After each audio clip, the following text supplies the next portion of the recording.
Welcome to the installation video of Kentrol's door hinges for Jeep's 2003 to 2006 TJ Wrangler. Step 1.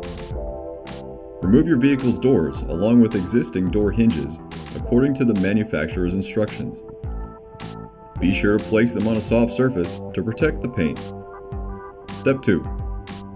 Using a 5mm Allen wrench, loosely install the top hinge of the appropriate door with 3 countersunk bolts.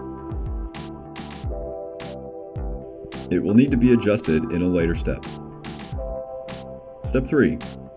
Use the 5mm Allen wrench to loosely install the lower hinge with 3 button head bolts. It will also need to be adjusted later. Step 4. Carefully attempt to reinstall the door.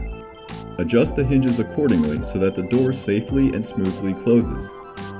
Tighten down the 6 bolts and reinstall it if needed. Step 5. Using a 4mm Allen wrench, place the respective OEM mirror onto the top hinge and secure it using 3 of the smaller countersunk bolts. Step 6. Repeat steps 1 through 5 on the opposite side. Ensure all your hardware is secured and you're done. Enjoy your Kentrol TJ door hinges.